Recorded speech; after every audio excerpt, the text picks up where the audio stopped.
Para comenzar, creemos fundamental diferenciar los siguientes conceptos. Factores de riesgo son todas aquellas circunstancias que aumentan la probabilidad de enfermar, la gravedad y la duración de la enfermedad, mientras que factores de protección son todas aquellas características personales o elementos que disminuyen los efectos negativos que puedan impactar sobre la salud y el bienestar. Ahora sí podemos hablar de ansiedad, depresión y suicidio. La ansiedad es una reacción emocional básica del ser humano ante la percepción de una amenaza o peligro, y su fin es generar una respuesta adaptativa. Por lo tanto, la ansiedad es un fenómeno normal. Ahora bien, puede convertirse en patológica cuando genera una desadaptación, es decir, cuando es repetido o su intensidad es alta, de larga duración, su reacción es desproporcionada, genera sufrimiento alto y duradero e interfiere profundamente con las acciones del paciente en su vida cotidiana. La depresión es un trastorno afectivo determinado por la aparición de abatimiento e infelicidad que puede ser transitorio o permanente. Constituye un problema de salud pública, siendo la principal causa de suicidios a nivel mundial. Podemos categorizarlos en 3 grados: episodio depresivo grave, moderado o leve, según el compromiso del paciente. Su diagnóstico se realiza mediante la observación y la entrevista. En la observación hay que tener en cuenta la apariencia, la agitación psicomotriz, el contacto visual, la presencia de suspiros y llantos. En la entrevista hay que prestar atención al paciente, escucharlo, hacer que se sienta cómodo y realizar preguntas abiertas. El tratamiento fundamental se basa en la psicoterapia convencional y en la medicación, y sus objetivos son reducir y eliminar los signos y síntomas, restablecer el funcionamiento normal y minimizar el riesgo de recaídas y reincidencias. El suicidio es un fenómeno complejo que constituye un grave problema de salud pública y requiere una estrategia de intervención intersectorial, debido a que sus causas son múltiples. La depresión es la causa más frecuente, y como la depresión es tratable, la mayoría de las veces el suicidio es prevenible. La autoestima es expresada como las actitudes que se adoptan hacia sí mismo. Distintos autores coinciden en cuanto a la relación existente entre el nivel de autoestima y la tolerancia al estrés. Esta relación se vincula con la incidencia que tiene la autoestima sobre algunas de las variables que reflejan el tipo de transacción que los sujetos mantienen con su ambiente y la respuesta de ellos a determinadas exigencias, así como con la posibilidad o expectativa de control de los contextos o situaciones de estrés. El nivel de autoestima del sujeto matiza el tipo de respuesta y de afrontamiento que presenta en situaciones de estrés. El afrontamiento puede ser considerado como un mediador de la reacción emocional frente a situaciones estresoras. Incluye tanto mecanismos de defensa clásicos como diversas conductas o estrategias para enfrentar los estados emocionales negativos, solucionar problemas, disminuir la activación fisiológica, entre otros. Las principales funciones del afrontamiento son intentar la solución del problema, regular las emociones, proteger la autoestima, manejar las interacciones sociales. El tipo de afrontamiento en sí mismo no resulta bueno ni malo, sino que depende de su correspondencia o pertenencia al contexto y situación.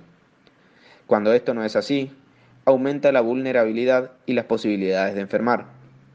Lo importante es que se desarrolle una actitud ante los problemas y situaciones estresoras, que lo lleven a buscar, en cada caso, aquella manera de afrontarla, de la forma más realista, de acuerdo con las demandas de ajuste que se requieran. El estrés está descrito como el cansancio mental. El mismo es provocado por la exigencia de un rendimiento muy superior al normal. Constituye un importante factor de riesgo, tanto para la salud física como para la psicológica. Para combatirlo, es importante tener en cuenta que debemos reconocer las cosas que uno no puede cambiar, evitar las situaciones estresantes, hacer ejercicio, hacer algo que se disfrute, aprender nuevas maneras para relajarse, conectarse con sus seres queridos, descansar lo suficiente.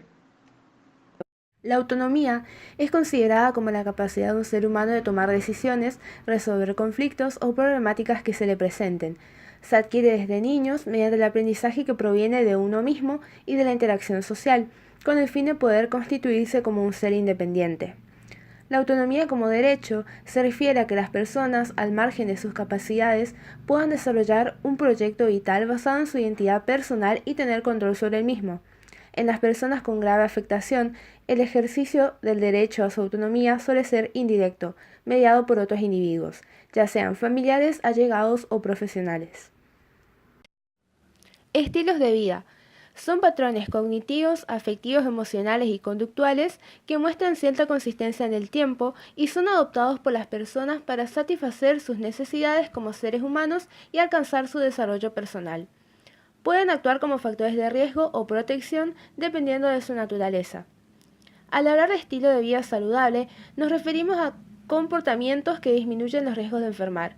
El mismo debería incluir alimentación completa, adecuado control de las emociones negativas, ejercicio físico, horas adecuadas de sueño y distracción, correcta distribución y aprovechamiento del tiempo, etc. Abuso de sustancias.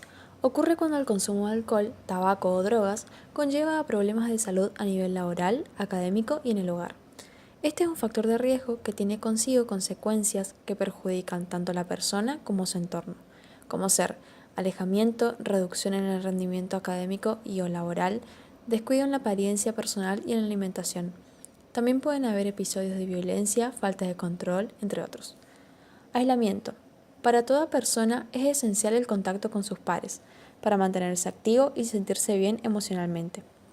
Por lo que el aislamiento es un factor de riesgo que contribuye a la manifestación de trastornos mentales principalmente, como ser la depresión.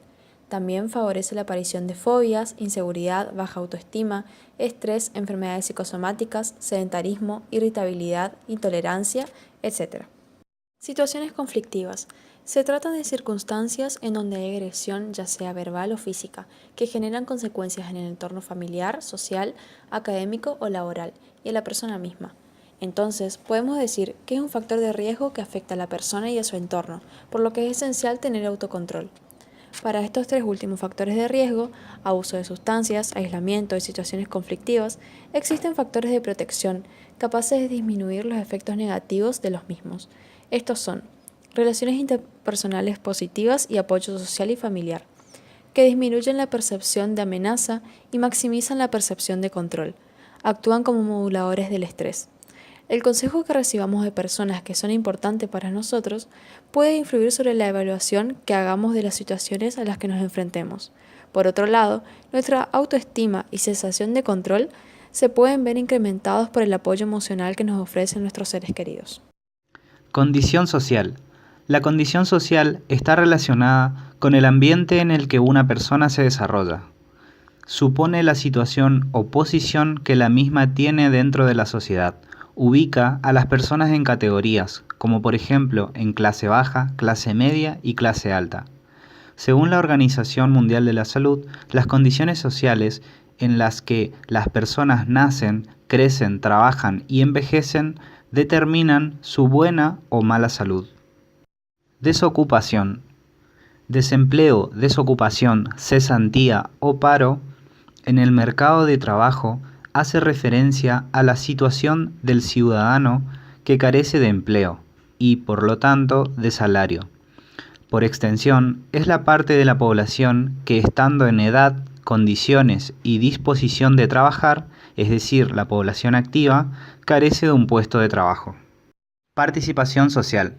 Se entiende por participación social a aquellas iniciativas sociales en las que las personas toman parte consciente en un espacio, posicionándose y sumándose a ciertos grupos para llevar a cabo determinadas causas que dependen para su realización en la práctica del manejo de estructuras sociales de poder. La participación se entiende hoy como una posibilidad de configuración de nuevos espacios sociales o como la inclusión de actores sociales en los movimientos sociales, en organizaciones gubernamentales y no gubernamentales, o como la presencia en la esfera pública para reclamar situaciones o demandar cambios.